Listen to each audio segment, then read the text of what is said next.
Hello, so today I'm gonna talk about English pronunciation, and my reference is FutureLearn.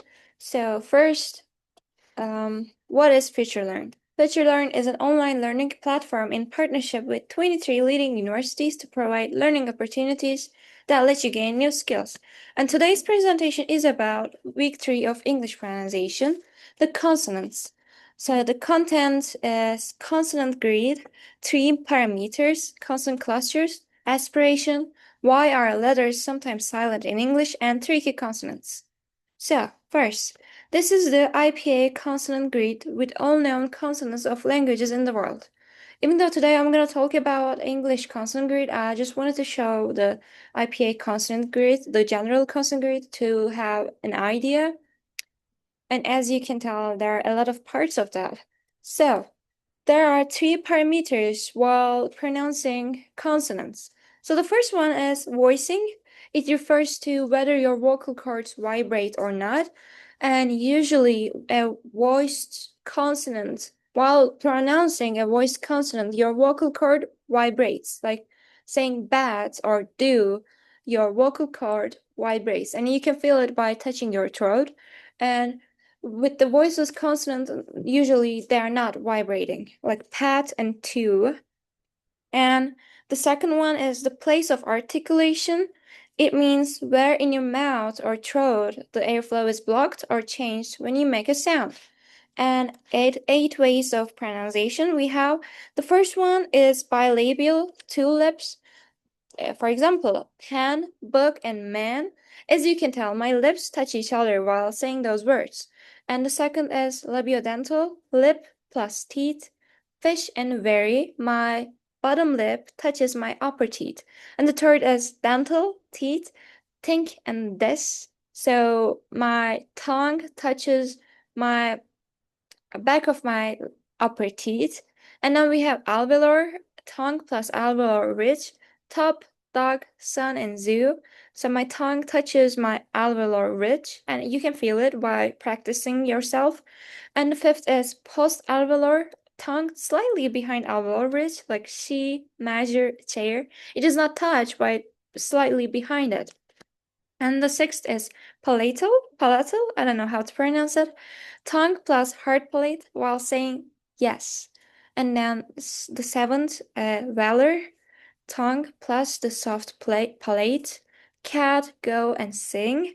And the eighth and the last one is glottal, vocal cords only. So that means your lips or your teeth or your tongue does not touch each other, just like saying house or saying hey. And after the place of articulation, we have the third parameter, the manner of articulation, which means the rouse in the consonant grid. And so this is the consonant grid for English language. So it has five different manner of articulations. Usually, in the IPA, we have like eight, but for English, we have five. So the first one is plosives, nasals, fricatives, approximants, and lateral approximants. And also the upper side, as you can tell, these are the place of articulations, like bilabial, labiadental, labiodental, or dental. So plosives are stops. So the airflow is completely blocked and then released suddenly while saying those words, like pen, bad, take. And nasal, the air passes through your nose and your mouth is blocked, like man, no, and sing. You can feel it by just exercising those words. And fricatives, air passes through a narrow gap, causing a friction, sorry, like fish, very, and think. You can tell that my mouth like becomes very small while saying those words. And then we have approximants. The tongue approaches another part of the mouth without blocking the airflow, like red, yes, and water. And if you want to pronounce it like a British person, you can just say water. And then we have lateral approximants. So it is mainly the sound L, and the air flows around the sides of the tongue. And low, yellow, and ball are some examples. The L starts with the low, and in the middle, like yellow, and at the end, it's like ball. And also, we have two different types of pronunciation of L. So we have clear and dark L. So clear L precedes a vowel like light, late, or low, low or low. But dark L precedes a consonant or occurs at the end of a word, like full, bowl, or pole and yellow. So these are different. And after talking about three parameters, I'm gonna talk about consonant clusters. So consonant clusters are when two or more consonant sounds come together in a word without a vowel between them. So as you can tell, there are some examples like chin, blueberry, plane, smoke, swan. And also I really like this picture, even though it's kind of childish. I think it is useful to remember the consonant clusters. And you don't have to memorize them, but it is okay to know some of them. And usually a lot of the native languages don't have consonant clusters. In Turkish we have consonant clusters, but some native languages doesn't have it. So some non-native speakers find it very hard to pronounce those words. So there are some ways to pronounce them better and easier. For example, like lengthening the consonant, like saying star, you can just try to say like star or spoon or dress. Okay, the rest doesn't make it any sense, but in any sense, but like snail. You can lengthen the consonant, the first or the second consonant, or you can add an epenthetic meaning additional vowel. Like, for example, while saying Spain, you can say Espagne or Spain, adding vowel to the front or in the middle of the vowels, in the middle of the consonants. I'm sorry. It can help you pronounce them better, and it is okay to make some pronunciation mistakes, but to be intelligible while talking in English, you have to consider these things as well. Because last week we considered with vowels, so this week we need to consider with consonants as well. And then we have an exercise. So on the left side, you can see that they all start with consonants, and on the right side, they all start with consonants as well. But consonants clusters. Like there are two consonants together. So I'm just gonna read the first, and I want you to read the rest, like bleak and bleak. You're gonna say bleak, bright and bright, raw and draw, race and trace, right and fright, lean and clean. And you can tell the difference, and it is way easier to practice like that. And you can learn new words with using this actually. And after an exercise, we have this thing called aspiration. It means a strong burst of air that comes out when you pronounce some certain consonants, and you can feel it by just holding your hand in front of your mouth and speaking. For example, we have an example right here, like pack and bag.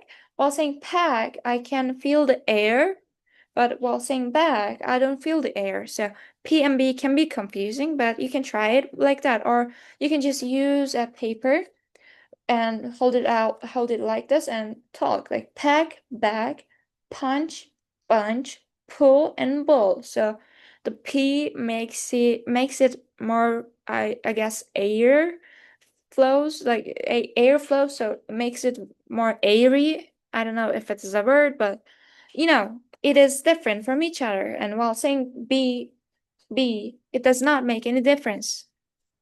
And after aspiration, I think you get the idea of aspiration. We have a question. It was like, why are letters sometimes silent in English? So there are a lot of reasons for that, but I just put three main reasons. I thought they are the most essential ones. And the first one is, while the letter may not be pronounced anymore, the spelling hasn't changed. For example, night. The British people used to say like knight, I guess, but now we say night. I know the pronunciation has changed, but the spelling hasn't changed, so it could be confusing for you for non-native speakers or right. Uh, the British people used to say like right, but now we say right. We do not pronounce the W.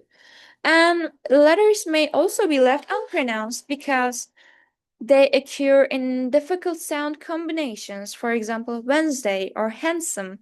As you can tell while pronouncing those words, I'm not saying the D letter. D is silent. So Wednesday and handsome can be an example for why our letters sometimes silent.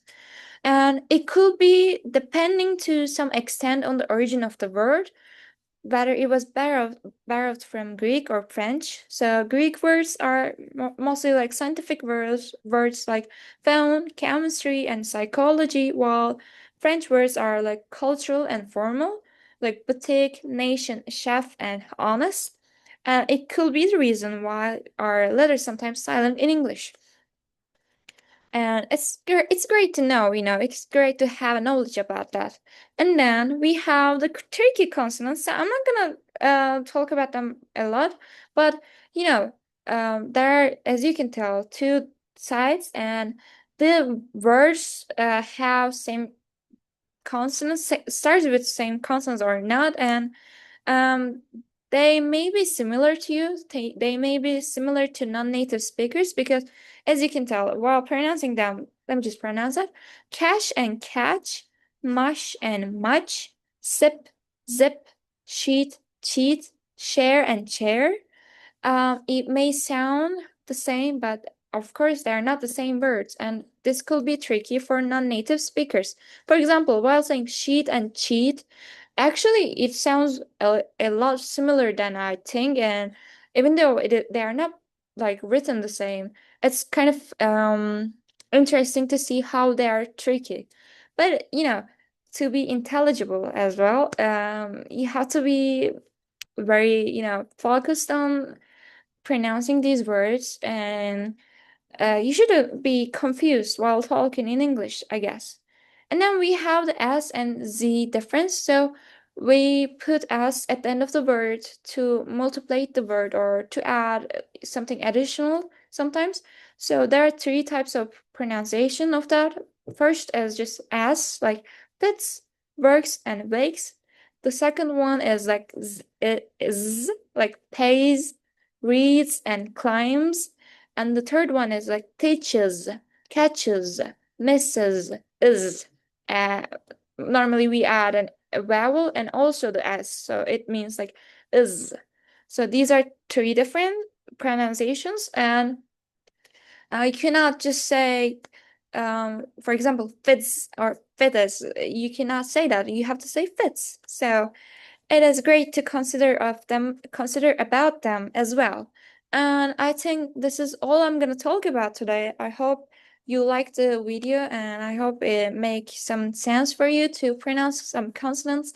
And as I said in the video, pronunciation in English is important to be intelligible, to be reliable, and to be, to show your identity. Actually, you can pronounce them by like how you pronounce your native languages, but sometimes it could be confusing for some native speakers or some speakers from other languages. So it is important to think about that, and it is important to use great vocabulary with great pronunciation and consonants. And that's it, and thank you for watching my video. Yeah.